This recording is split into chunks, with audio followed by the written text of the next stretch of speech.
Bonjour à tous.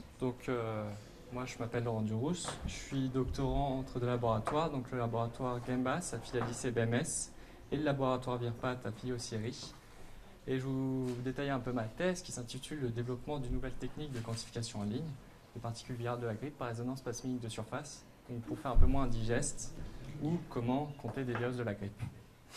Donc pour détailler un petit peu notre sujet, donc le virus de la grippe, là je vous ai dessiné un petit peu un petit virus enveloppé avec ces deux protéines membranaires qui vont constituer nos antigènes dans le vaccin, qui sont les maglutines et la néuraminidase.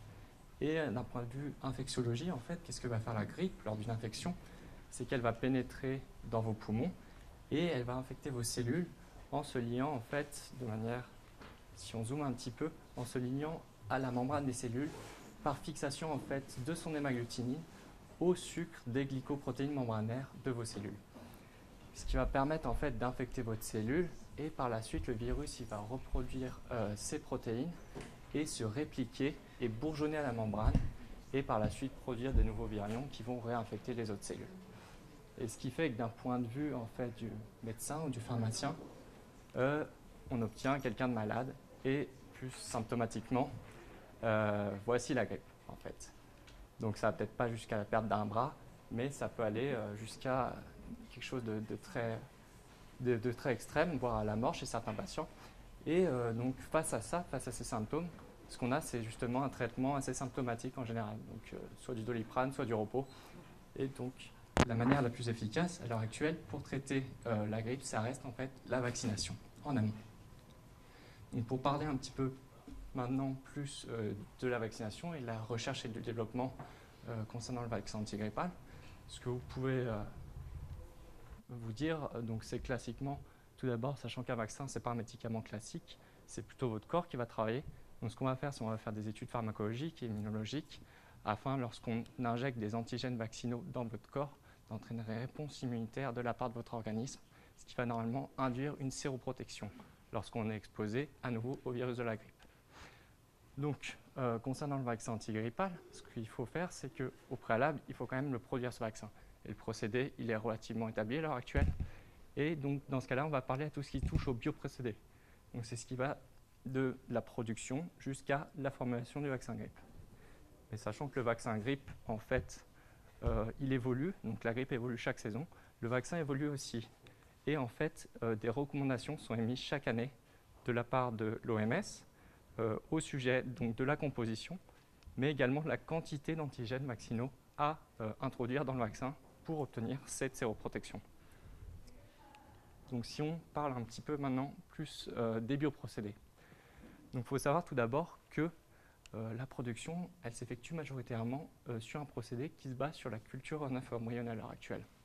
Donc ce qu'on fait en général, c'est qu'on infecte des œufs et on obtient du virus qu'on purifie, qu'on va fragmenter ensuite et purifier de nouveau pour obtenir nos antigènes vaccinaux et dont on va se servir par la suite pour formuler notre vaccin. Donc, vous voyez ici, par exemple, dans votre vacciné, qu'il y a présence de 4 souches vaccinales et qu'il y a pour chacune de ces souches 15 microgrammes d'hémagglutinine par ml. Donc, le problème, c'est que ce procédé, il est limité et on cherche depuis quelques années, les industriels, à développer des nouveaux procédés basés sur un outil qui est la culture cellulaire. Donc nos problématiques ici, c'est sachant que le virus change chaque année, c'est de s'assurer que chaque année, on va pouvoir quantifier de façon adéquate et rapide la quantité d'hémagglutinine à mettre de notre vaccin, d'une part, et du fait de ces nouveaux procédés basés sur la culture cellulaire, on souhaiterait être capable d'évaluer en fait en temps réel la quantité de virus produit à l'intérieur même de notre bioréacteur, tout ce afin d'optimiser en fait ces nouveaux procédés de production. C'est un peu les deux problématiques qu'ont mené à ma thèse, c'est-à-dire au développement d'un nouveau capteur qui permettrait d'évaluer notre quantité de virus et de vaccins influenza. Donc pour ça, on s'est basé sur le développement d'un biocapteur. Qu'est-ce qu'un biocapteur en fait? Un biocapteur, c'est quelque chose qui va chercher à évaluer l'interaction entre une molécule biologique, à savoir ici notre antigène, et un biorécepteur, et de transmettre un signal qu'on pourra évaluer nous-mêmes. Donc un exemple simple, par exemple, le premier biocapteur, on peut dire que c'était les canaris qui étaient introduits dans les mines à l'époque, et ce qui permettait, lorsqu'ils ne chantaient plus, de détecter la présence de gaz, donc d'avertir les mineurs des coups de grisou. Donc dans notre cas, ce qu'on a voulu faire pour développer notre biocapteur, c'est chercher à évaluer justement les interactions et à quantifier cet antigène du virus de la grippe. Donc pour ça, si vous vous rappelez notre antigène de la grippe, sachant qu'il se fixe à la surface des protéines par liaison avec des sucres, ce qu'on a fait, c'est qu'on a pris une protéine à la surface de nos prismes. Donc c'est les prismes que je vous ai donnés, je vous ai fait passer. Donc à la surface d'une faible couche d'or, en fait, on a greffé nos protéines qui sont glycosylées, et ce qui va faire que lorsqu'on fait passer notre échantillon biologique, donc notre sucre, on va avoir liaison de notre hémagglutinine à nos sucres, et ce qui va se traduire par un signal, donc par détection optique. Et ça va permettre d'évaluer l'association et la dissociation de notre virus ou de notre vaccin, et ensuite de permettre également de les quantifier. Donc à partir de ça, une fois que notre méthode est à peu près validée, on va servir de différentes étapes, donc, qui constituent un peu ma thèse, pour développer notre test analytique. Donc tout d'abord à produire du virus par culture cellulaire, donc notre matière de référence, et ce qu'il va faire, c'est qu'il va falloir le quantifier par les méthodes de référence disponibles dans l'industrie, donc qui sont toutes limitées en fait. C'est pour ça qu'on cherche à développer notre méthode.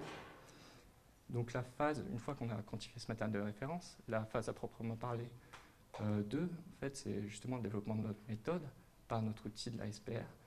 Et donc à partir de ce matériel purifié, on va le passer sur notre capteur SPR et en déduire des courbes de calibration, donc en fonction de nos concentrations préétablies. Donc je vous ai mis un petit peu en fait notre vie, une illustration du quotidien, donc soit dans un laboratoire de culture cellulaire ou un laboratoire plutôt analytique.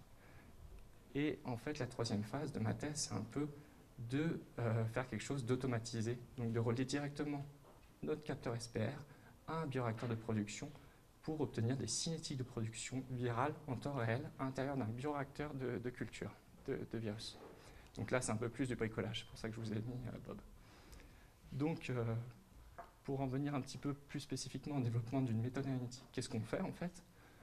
Tout d'abord, la première chose que je vous ai dit, c'est qu'on cherche à détecter spécifiquement ici notre antigène. Donc en fait, là, c'est pour ça qu'on a utilisé des sucres, parce qu'on sait que la grippe se lie spécifiquement à des sucres. Donc, on a tout d'abord validé cette étape-là. Et ensuite, généralement, on cherche à quantifier, à évaluer notre méthode en réglant un petit peu notre balance. C'est-à-dire qu'on va faire des gammes de dilution de notre échantillon, qui nous permettent d'étalonner en fait notre balance et à dire pour telle quantité d'antigène, j'ai telle réponse. À partir de ça, on veut également savoir si notre test il est fidèle, c'est-à-dire que lorsque on fait passer un échantillon de vaccin dans notre capteur, on veut savoir si on a tout le temps bien la même réponse. Donc là, c'est également ce qu'on a évalué pour notre test qui nous donnait une bonne reproductibilité. Et enfin, en général, vous validez vos tests en comparant votre nouvelle méthode à une ancienne méthode de référence pour savoir si vous obtenez bien le même titre. Donc c'est ce qu'on a également évalué. Donc tout ça nous a permis de valider notre technique comme étant plus sensible et plus reproductible que les techniques de référence pour détecter, pour quantifier du vaccin ou du virus. Et par la suite, la validation finale, ça a été justement de réaliser une culture de cellules, donc comme vous pouvez voir ici par exemple. Et ce qu'on a fait, c'est qu'on a fait différents prélèvements à intervalles de temps donnés de notre culture après infection. On a passé ces échantillons prélevés sur notre capteur SPR, on a déduit une réponse, et ce qui nous a permis en fait d'établir des cinétiques de production virale, donc c'est-à-dire de savoir ce qui se passe un petit peu en temps réel dans notre culture cellulaire après infection. Et par exemple, là, vous pouvez dire qu'à 48 heures, vous pouvez récolter votre virus, parce qu'ensuite le titre est relativement stable. Donc c'est bon, vous pouvez faire votre récolte dans ces conditions à 48 heures. Donc ça, c'est un premier papier donc, qui vient d'être accepté. Et le but maintenant, en fait, c'est d'automatiser tout ça pour arriver directement du bioréacteur jusqu'à notre capteur SPR. Et ça de façon automatisée. Donc c'est là qu'intervient un petit peu Bob, parce que c'est vraiment du bricolage. Et du coup, le but, ça serait d'obtenir dans différentes conditions donc, nos cinétiques de production et d'optimiser justement la production vaccinale.